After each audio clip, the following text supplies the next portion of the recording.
So Sydney, thank you very much for making time to share your insights into the future of leadership. But before we go into leadership, can you give us a little bit about your background? Where did you grow up? I was born in Soweto. I grew up the formative years of my life in Soweto. Then went to a boarding school. Right. Out in KZN. And subsequent to that, went into tertiary level. Yeah. And of course I was at university, spent some time at UCT, where I did my undergraduate degree, and then following that, I've sort of lived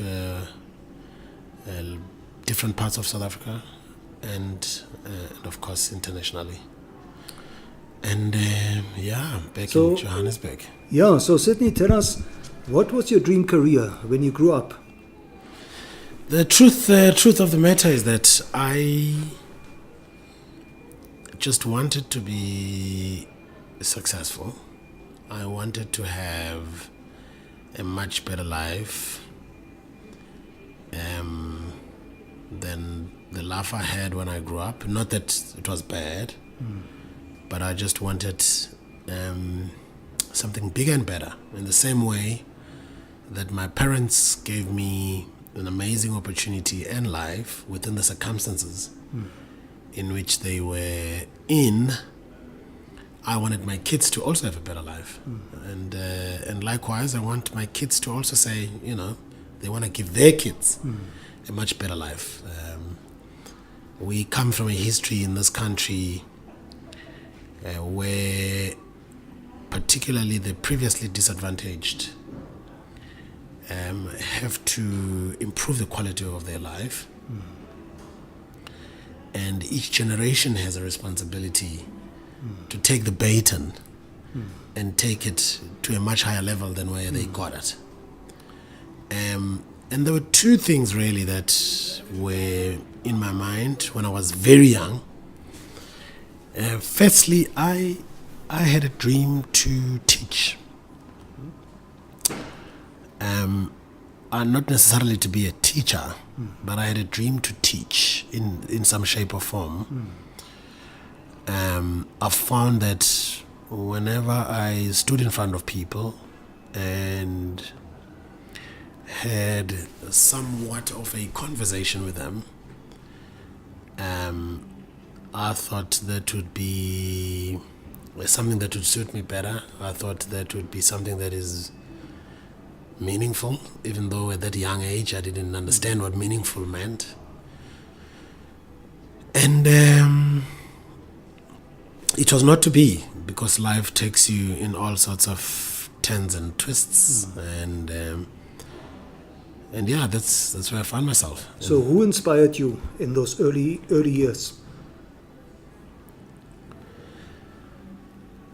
I don't have any one individual in particular, I don't have any one individual in particular. I would say throughout my life, I've looked at different people and liked different things about them. It was not a persona, but it was more traits and competencies and maybe what looked like levels of success. Not necessarily material. And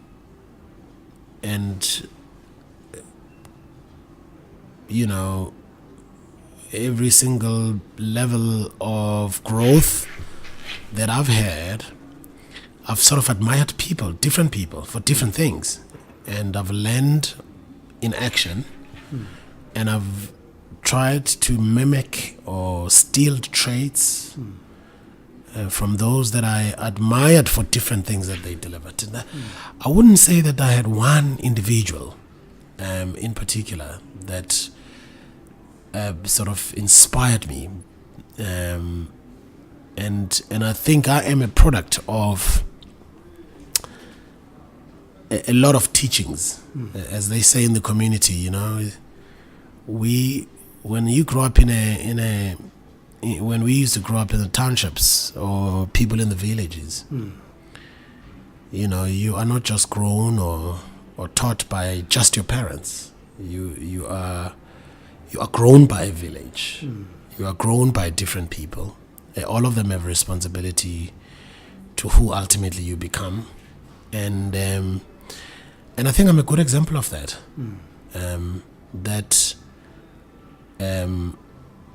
My ability to reach up or down, or the breadth that I have in terms of what has now become a skill base, or what has become my personality, has been drawn from all sorts of walks of life. And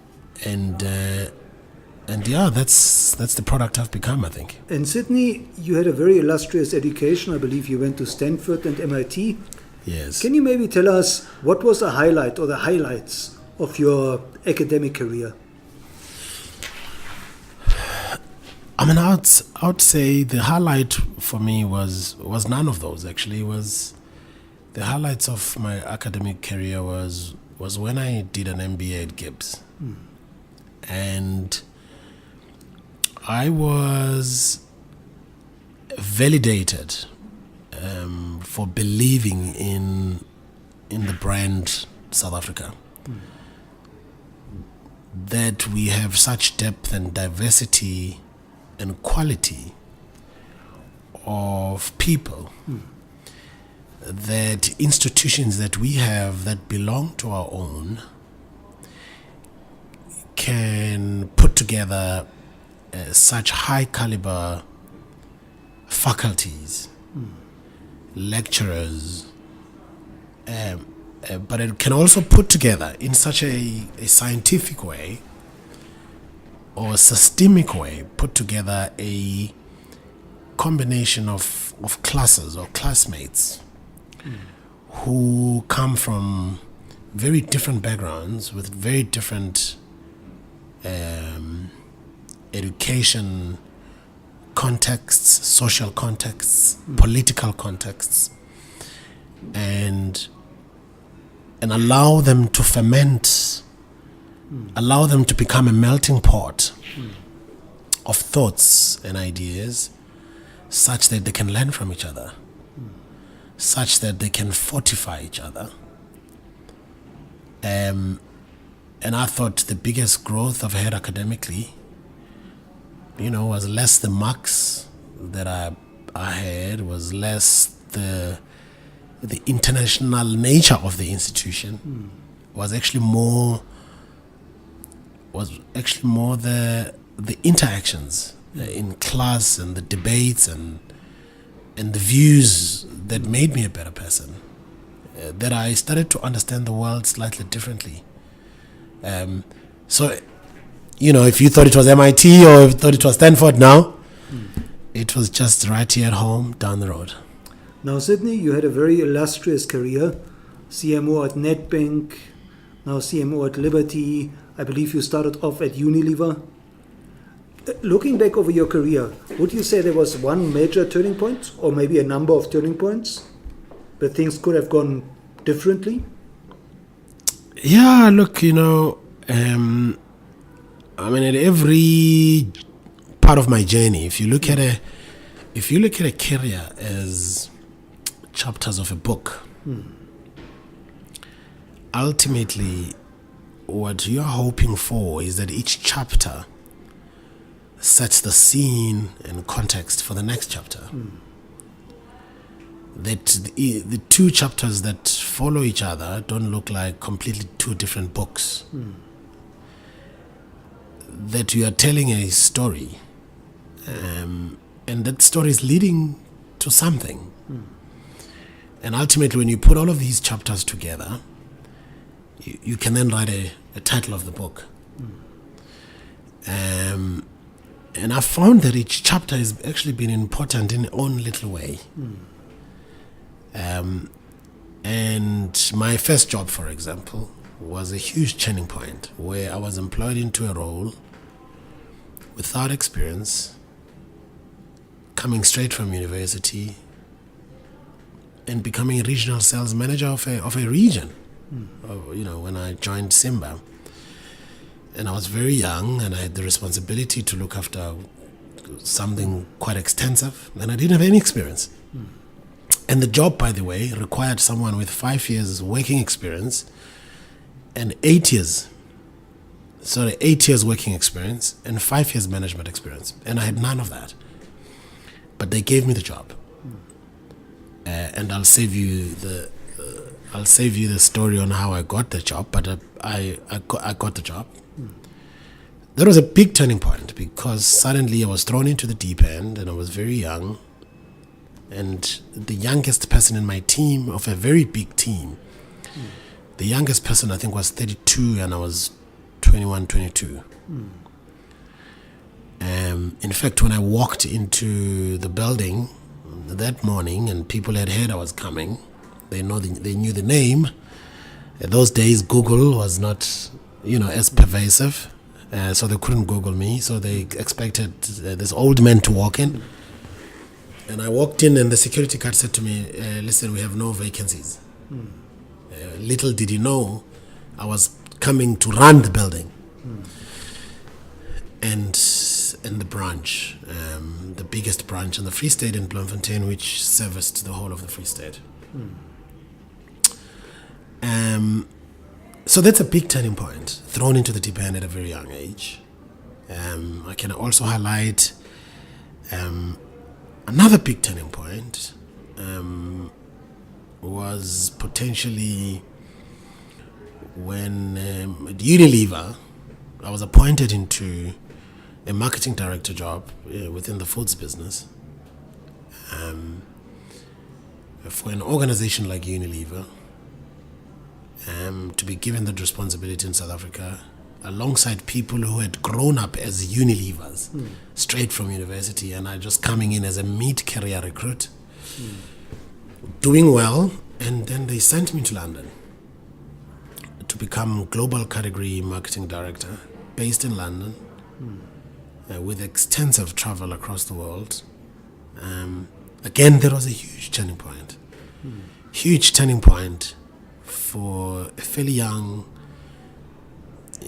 black man from the bottom tip of Africa to, from time to time, land in Germany and tell Germans who invented deodorants how to market them in their own country. Flying to Australia, and you're coming from South Africa, you're coming to tell them about market development and how to premiumize. Or flying to America, and here's this African man, young, from the bottom tip of Africa, to come tell them about how to do certain things. So there was a huge impact, just in terms of my career and myself, and the ability to really make a difference. When I moved, into financial services, and I became a executive head for marketing at Nedbank. Again, there was a huge turning point, because I was moving from what was predominantly a career whose forte was FMCG, and I was moving into financial services, with a totally different construct at how you look at business and marketing. For example, in the FMCG world, when you talk and you address yourself as an I did this. I initiated this. Because when you're a marketing person in FMCG, you own the full value chain. From market sensing to product development to P&L to the marketing campaigns, etc., etc. So you own the full value chain. And everything that relates to your brand or area of responsibility. And you're moving into financial services where you only own a part of a value chain. Because marketing is not necessarily the leading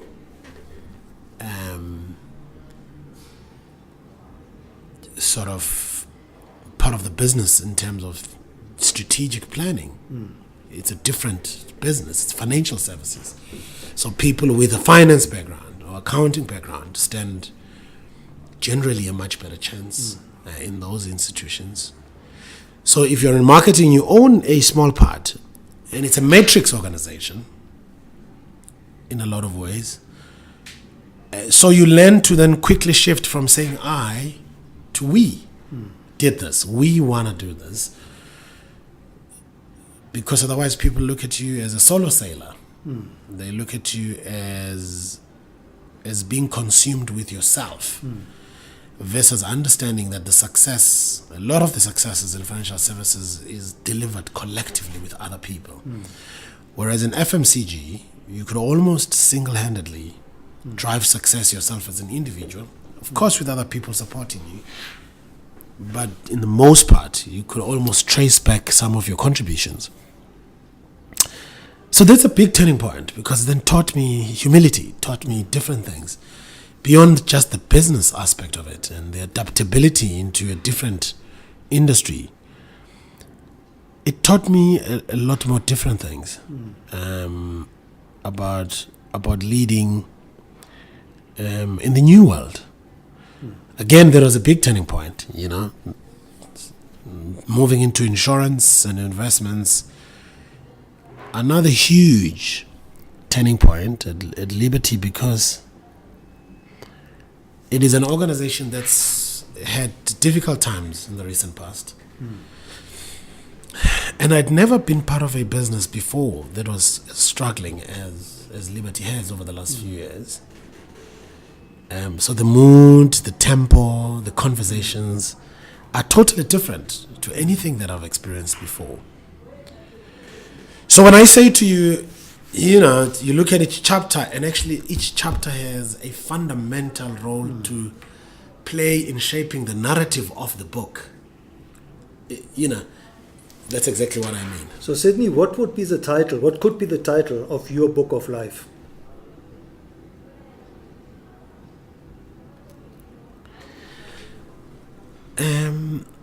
I think the title would be Life Unlimited. A tale of a glass half empty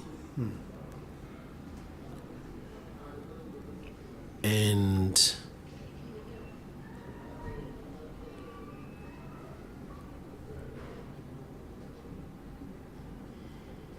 a transformative journey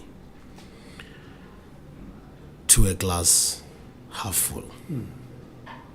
So if I look at your career, it almost looks as if you came every time as an outsider into a new environment and you made it work very successfully. So what would you say was the key to your success? Resilience. Resilience and ambition. It's wanting to succeed at all costs. It's the commitment that I've put behind that level of success. It's the resilience that I've had to use as a way to plow through some of the biggest challenges that other people might not even comprehend. Hence, I say Life Unlimited. Tales of a glass half full and a transformative journey. So the tales of a glass half empty and a transformative journey to a glass half full. Is that there's always a light at the end of the tunnel, as long as you're prepared to put the weight behind it, to put the effort, to be strong, because the journey of 1,000 miles, as they say, is always of a successful one, is always under construction. So it's very much your outlook on life, your mindset. That's it. That's it. And it doesn't mean that to get here has been an easy ride. But I'm proud of what I've been and what I've gone through and what I've achieved but it's also not perfect, you know. So, Sydney, what is driving you today? What is driving me today?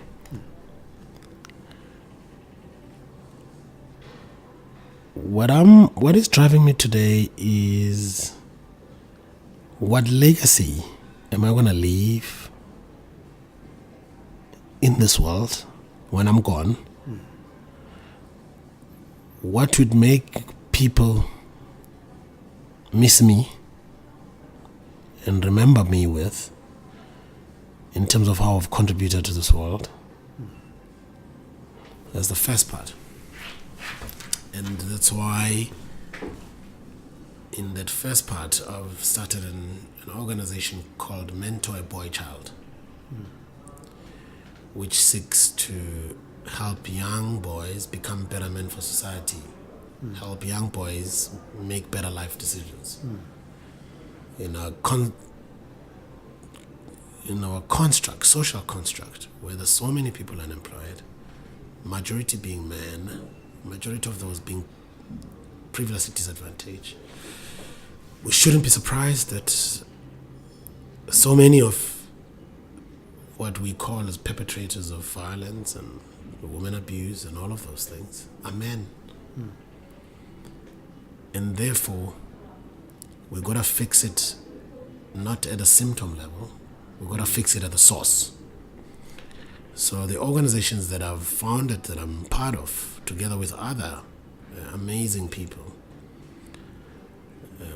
will seek to make a small dent into how societies look and feel like in the future. So that's the one part.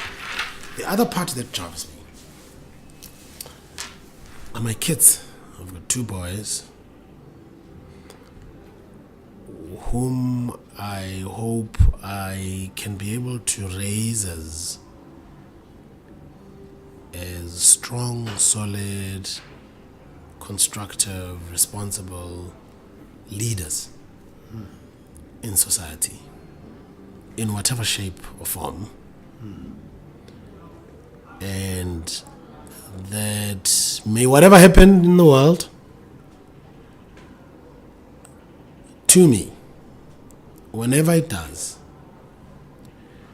that I've done sufficiently enough to have brought them up and given them the right level of guidance and chances to grow into the leaders I've described. Now, Sydney, let's talk about the future of leadership. What does the future of leadership mean to you? The future of leadership is a leadership, and I do not think that there's any newness in this, and that's why I respect a lot of people who've written about leadership before.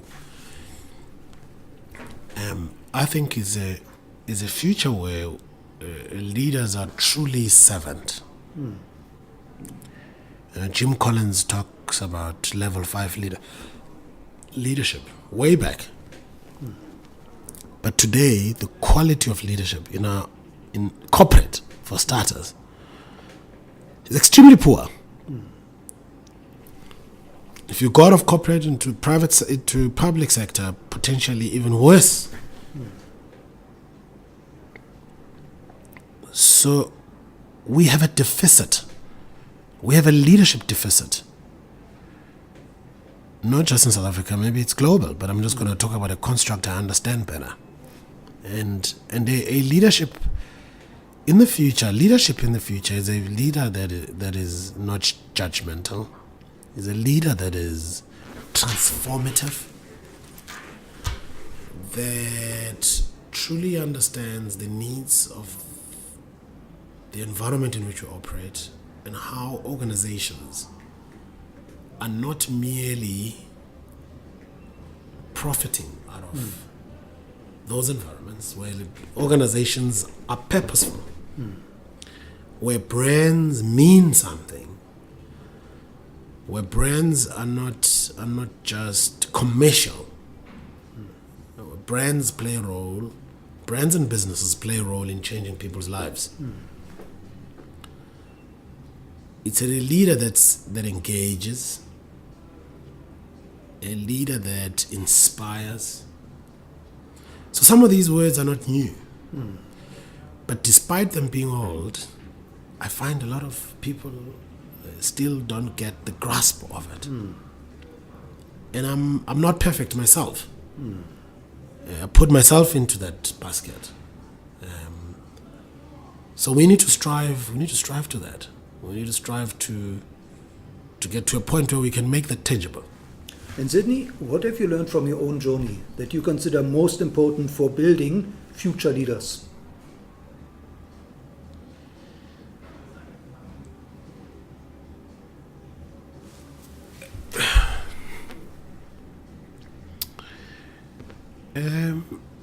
I think humility,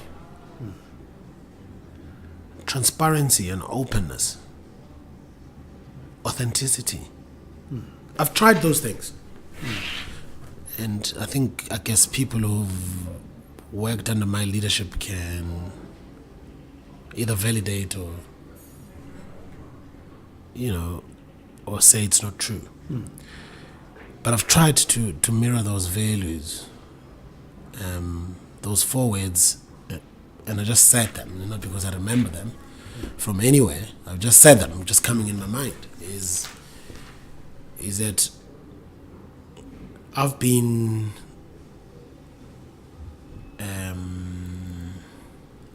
generously been rewarded, handsomely rewarded, for being authentic, for being transparent, at times for being inspirational, at times for engaging and being open and honest and transparent. I've been given that to a point where a lot of the people who've worked in my teams until today, from way back, still reach out to me when they want to make career decisions and sometimes even life choices. Way after we stopped working together. For me, it's a sign that there's something that I might have done well or correctly in the journey.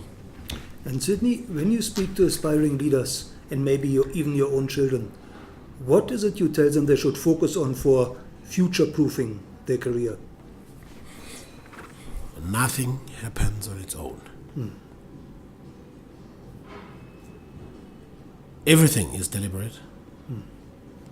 Everything requires some sort of view of how to get there.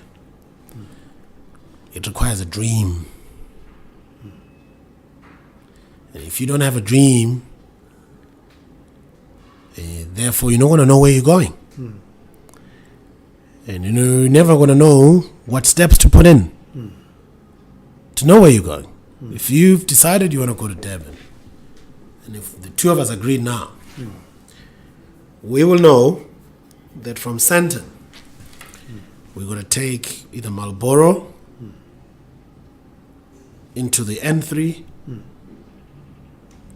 and we're going to shoot straight down until we get to Durban. We wouldn't know that unless we've consciously and deliberately agreed that's where we are going. So people who don't have a destination, they don't know which road to take right now, and therefore allow circumstances to dictate where they end up. Every time there's an opportunity, they take it, even when it's not good for them. And it's not every opportunity that's good for you. You need to know what opportunities are contributing to that destination. So it starts with a dream. And then it goes on to say, if that's the dream and that's the destination, how do I get there? And the car is not going to get there by itself, or I'm not going to get there by myself. Am I taking an airplane? Am I driving? Am I taking a bus? All of those are decisions that people have to make on a day-to-day basis. And how they connect the dream to the steps and the actions they have to take today. That's why people say don't take short-term actions with long-term implications. Because you may scupper getting into the dream. Because your horizon is only in the short term. As you take the short-term decisions within horizon 1, you need to know how those will contribute to horizon 3 or 4 or 5. And if people can get that, we would have liberated them. The more kids get it, the more the world will become a better place. Now, Sydney, when it comes to social media, what do you tell future leaders how should they go about navigating and handling social media to build their own brands?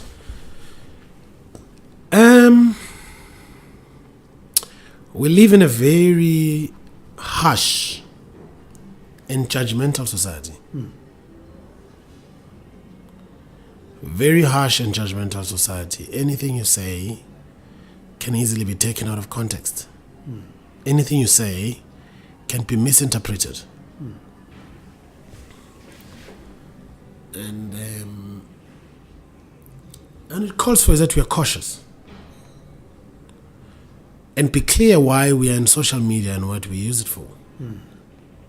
Some people use it as brand building platforms.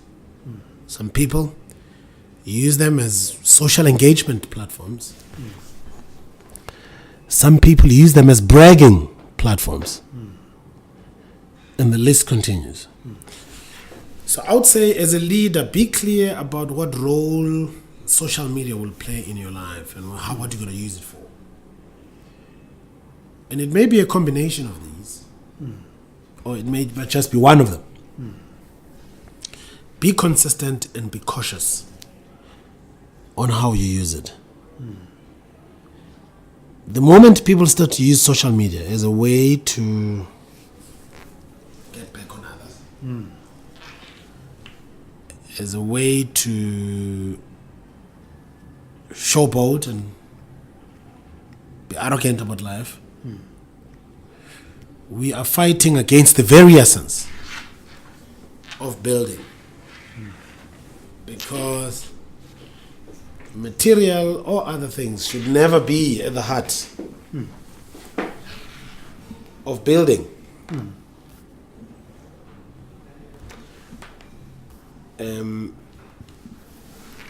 I think in some shape or form, a lot of how we use social media should help someone out there who has no answer on a particular life issue, or who needs inspiration, or who needs to know that people have dreams and passions. So one of the things I post a lot on my social media, the classic cars, Merc classic cars, it's a dream. Of course it's expensive, but it's the very essence of it is less about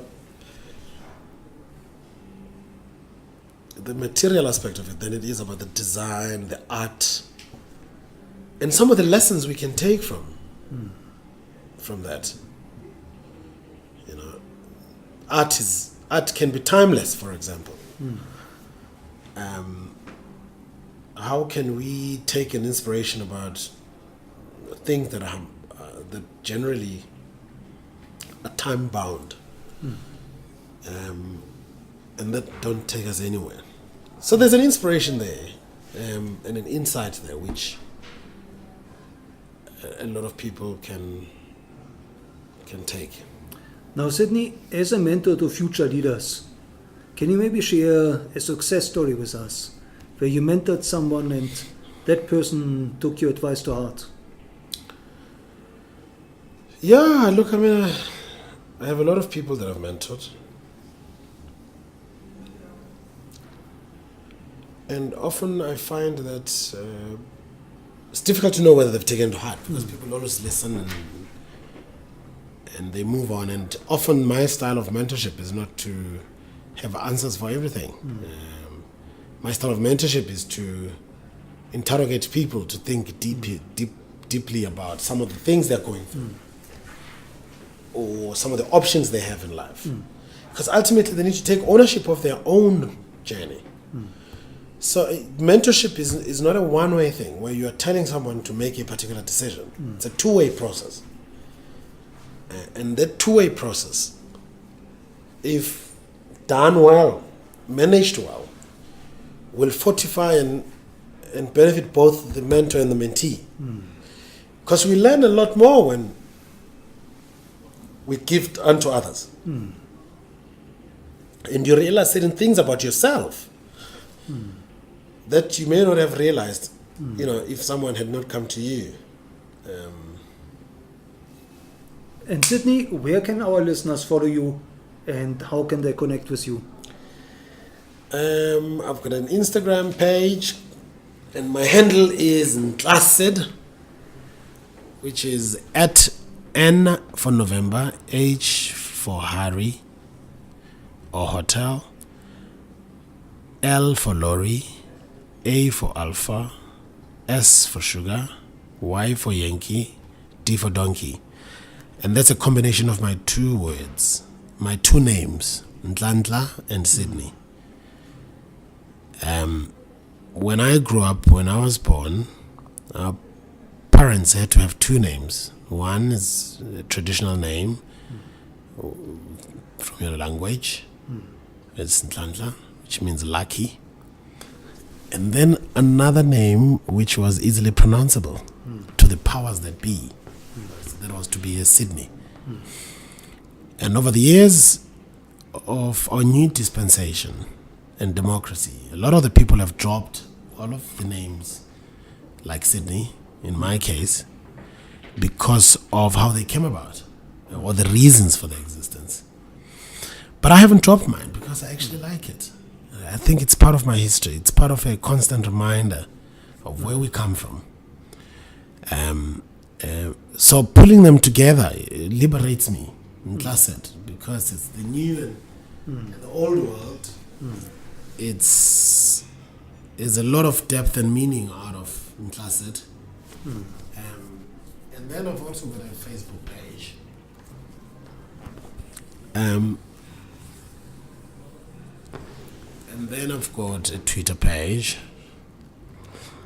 And soon I'll have a website. Okay. SydneyMbhele.com. Right.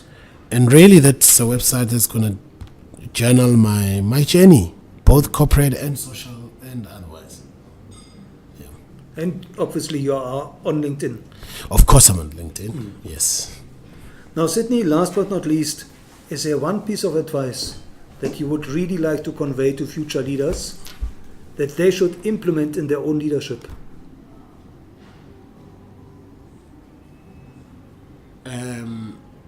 I think it's quite similar to the answers I've given before about leadership. I think if you're humble, you're authentic, you're transparent, you're honest, you show up as a human being. Generally, a lot of leaders want to look strong and approachable, and that's the old world. The new world requires people who put humanity ahead of everything else. People want to work with people they trust, and I think you can achieve that. I think you're on a journey to becoming a new leader. Well, Sydney, thank you so much for making time to share your insights and your wisdom. Thank you. And for reminding us that humanity is at the core of us all. Absolutely. And I look forward to your book titled Life Unlimited. I'm going to start on it. I'm going to start writing it soon. Thank you. Thank you so much, Nick. Thank you so much.